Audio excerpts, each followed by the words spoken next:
Some of you are worn out from all the conflict in your marriage because you feel stuck, because you don't know how to get on with it. And if you're honest, right now you're ready to throw in the towel and quit. Don't do it. Please. Give yourselves every chance. Don't do it. Pull together. Find a way to pull together. And some of you, that means that you may need to go and get some professional help. When your back goes out, you go see a back doctor. You don't feel embarrassed about that. You don't feel intimidated by that. You're not ashamed. If you have foot problems, you go and see a podiatrist. If you have a medical problem, you go and see a medical doctor. If you've got a financial problem, you go and get some help from a CPA or a financial planner. You're not embarrassed by that. You're not ashamed of that. If you've got a legal issue, you don't try to solve it on your own. You go and get some legal advice.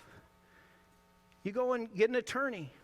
When you have a relational problem, there is nothing wrong with getting someone who is a relational professional, someone who knows more about how relationships work than you do. Because you don't know everything about relationships. None of us do. We don't know how they all work. So we need to go get some help. And you need to go get some Christian, godly counseling. Make sure the help that you get is based on God's word. I can't tell you how many marriages could have been saved from divorce if they would have just gone and got some help. Many marriages are miserable, and they go on year after year with the same old problems because they're just too proud to go get help.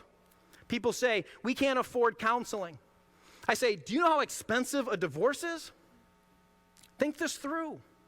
If your marriage is in shambles, what are you willing to pay to save it? How much are you willing to pay to keep a stable home for your kids? This is the only time you're going to hear me say this. If you have to take out a loan to do it, do it. You take out a loan for a car, and that car is going to die in 7 to 8 years, and you don't think anything of it. What's the cost of your marriage? If it takes you 20 years to pay off that counseling loan, and it saves your marriage, it's worth every penny. Do whatever it takes. I can't tell you how many times I've talked with couples and said, why don't you go get some help? And the man goes, I don't need counseling. I can handle this. Who do you think I am? I'll tell you what you are. You're chicken. You're a coward. You're afraid to face your past. You're afraid to face your feelings. You're afraid to face your faults. And that's nothing to be proud of. You put on a cool exterior on the outside, but you're just kidding yourself. You have to decide at some point, do I want to pretend that I have a good marriage? Or do I want to have a good marriage? It takes maturity and humility and honesty to ask for help when you need it, so you can get unstuck. Some of you say, oh, what if my mate won't go? You can go. You can go and grow yourself. If your mate doesn't want to grow, that's their choice, but you can go and you can grow. Go and get some help. Go and talk to somebody, but make sure you don't go to just anybody. Get somebody who's a godly counselor who builds their counseling practice on God's word. Because that advice is the only advice that is timeless and reliable. It's been proven for thousands of years and generations after generations. Find a godly Christian counselor.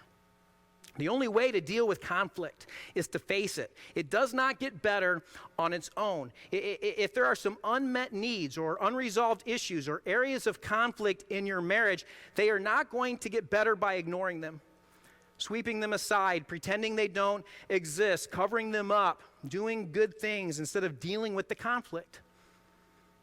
It doesn't matter. The only way to resolve a conflict is to face it. The Bible is very specific about this. In Matthew 5, Jesus says, if you are standing before the altar and suddenly remember that a friend has something against you, leave your sacrifice there beside the altar and go and apologize and be reconciled to him, and then come and offer your sacrifice to God. If you're at church and you're getting ready to give your offering and you remember that you've got a conflict with somebody, maybe it's your spouse, maybe it's somebody else, you need to go and get that right first. It is impossible to worship God with bitterness in your heart. It is impossible to worship God when you have unresolved conflict with others. God says this is how important this is. This is how important conflict resolution is. When you come to church and you're getting ready to worship and you remember that somebody has something against you and maybe you didn't even do anything to that person, it doesn't matter. Jesus says go and make it right first and then come back and worship. Jesus says don't ignore it. Deal with the issue. It doesn't matter if you are the offended person or if you are the offender. Either way, God says you take the initiative. The ball is in your court. If you've got something wrong with somebody else, or if they've got something wrong with you, God says, you go to them. Make it right. Do that so that you can worship, so that your heart can be in the right place.